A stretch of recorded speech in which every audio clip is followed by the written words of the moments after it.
guys, and welcome to Red Devil Digest. I'm going to call this midweek show United Daily, and all we're going to do is a quick 5-6 minute roundup of everything. We're going to do the manager situation, transfers, insider update, because anyone who's watched my videos knows I do have one little insider. I'm not some big guy, I have one little one. And then today we're going to do what's really wrong with United. I've already recorded this once. The other day I went out and I bought this, and it's rubbish. So I'm having to look like I'm a kid playing Fortnite because my teenage daughter said so. So I hope the sound's better. Okay, manager situation.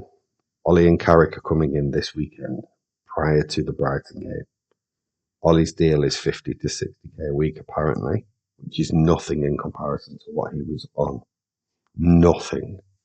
With a £3 to £4 million bonus if he gets us in the Champions League. So I'm guessing Carrick's might be similar. There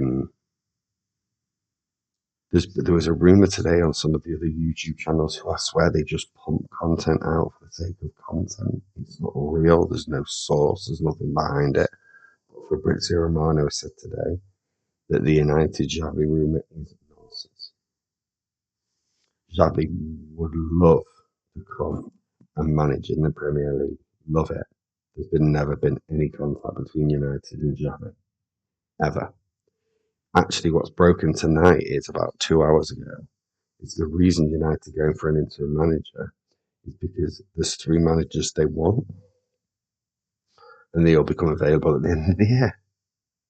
One of them is Thomas Tuchel. They want to see how he does in the World Cup. They're going to have a backup plan with Oliver Glasner.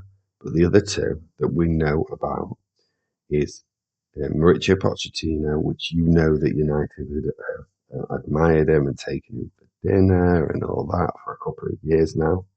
Bearing in mind, Tommy Tuchel's already turned us down once. So you're going to have to give him the ultimate power to run this football club, which means Jason Wilcox can go to the Empire State Building and do one. Yeah. And the other one is actually Carlo Ancelotti as well, who's also signed a very short deal. So we've got a short deal with England, a short deal with the Brazil national manager, and a short deal with the USA national manager. These can all change, but that's it. Anyway, transfer story. I keep seeing, oh, guys, listen, comment below, Tuchel, Pochettino, or Ancelotti. Who do you want to say? That's what I want today. Transfer development, sorry. I've read all day today. United, Belieber. Belieber's having an unbelievable AFCON. United are going to come in and buy him in January. Why would we? We've got no manager. Insider update is that United are hoping that Belieber comes back to Brighton, who didn't play as much football as he hoped this year, and he hopes he won't play as much at the end of the season, and they can get him for cheaper. My tip is, and I've said it in a previous video, is why don't we get do you remember the Neves, the ex-Wolves midfielder that went to Saudi for a lot of money? He's available for €15 million.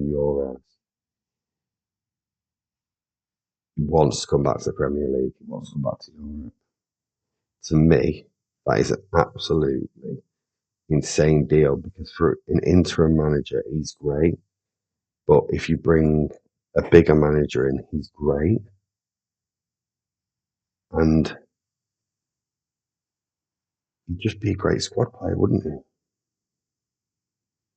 You know, all round, there's not going to be a problem with that signing. So, second comment, would you sign Neves? And anyone who doesn't remember him, let me show you. He's this guy. He was brilliant for Wolves. We were linked to him for a while ago. And then he went to Saudi, big money, and like a lot of them, they don't necessarily like it. Him, €15 million at 28. I think he's 28 years old. Guys, come on.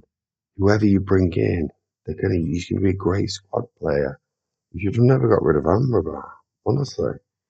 It's just exactly what we need right now. Okay, moving swiftly wrong. Insider update. What I am hearing is and this is joint. This is also what's really wrong at United. There is actually. Do you remember when we heard about the power struggle between Dan Ashworth and Ruben Amorim? Obviously, I've mentioned in previous videos, Ruben Amorim won that one. The power struggle now is kind of in between a Barada and Jason Wilcox, and it's an issue actually, which is why Barada has said that he, in essence, we're going for Carrick or Ollie, and Rude's name's been mentioned as well. And Jason Wilcox wants Darren Fletcher. Jason Wilcox is this technical sporting director, which is Darren Fletcher's old job under Ten Hag. And he basically tells him how to run the team. And I think that's what Jason Wilcox wants.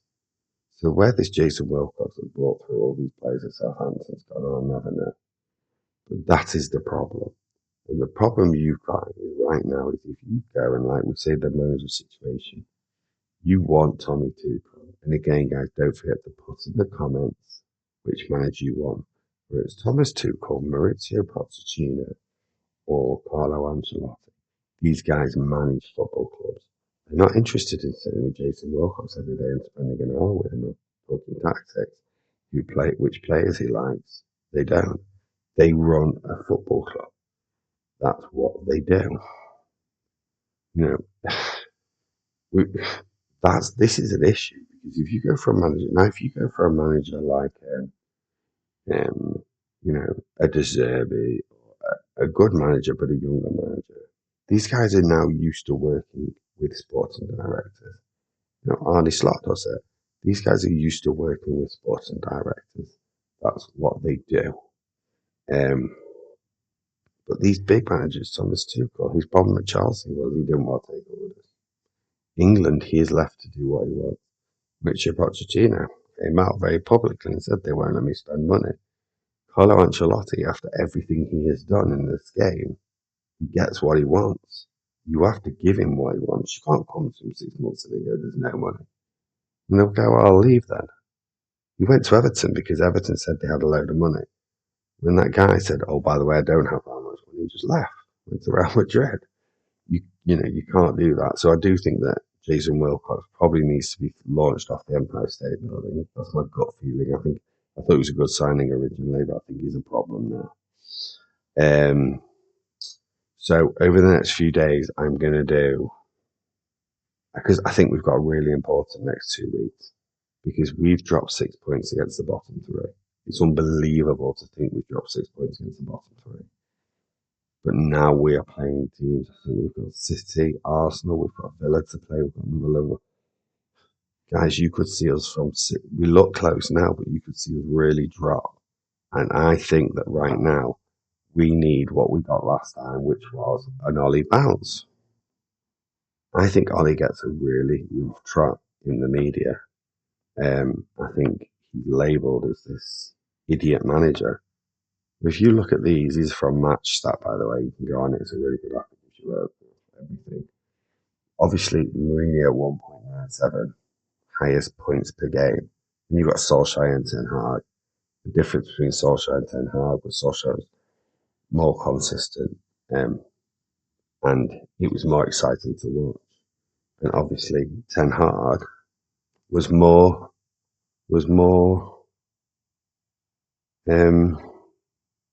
We won trophies. Solskjaer missed him. We missed that penalty, and that was it. We didn't win. He deserved that Europa League. So I'm for where we are right now. What we need is this. We need an Ollie bounce. We need positivity. We don't need a tactical genius. Spend 6 months looking for a tactical genius. If anyone gets us into Europe, do you remember that stretch when he came in? Do you remember how bad it was when Mourinho left? It feels like that now. This isn't me preaching to you that Ollie is going to fix everything. He could come in and be a disaster. But you need someone that get these players smiling, get them enjoying football. He finished in second place, best league position since Fergie. He qualified for the Champions League twice. In his third season, he had a really bad run. We got rid of him very quickly. That's all I'm going to say. And at 1.84, besides Ten Hag, but this was exciting. It was fast. Now it's different. I heard Steve Howson say this today. He had that electric front three with Pogba, and he had Rashford on fire, and he had that team, and he had Martial when he was fit. We probably don't have that team anymore. If you think about, as an old school United fan, that team that Mourinho left behind, not that Mourinho didn't. Mourinho is on paper the best manager we've had since Fergie. But if you look at how broken that club was and that 8-9 win run he put us on, and it wasn't tactical genius, it was go and play football, lads, and go and have some fun. And that is why we need an Ollie bounce right now. And I, on that note, will see you tomorrow.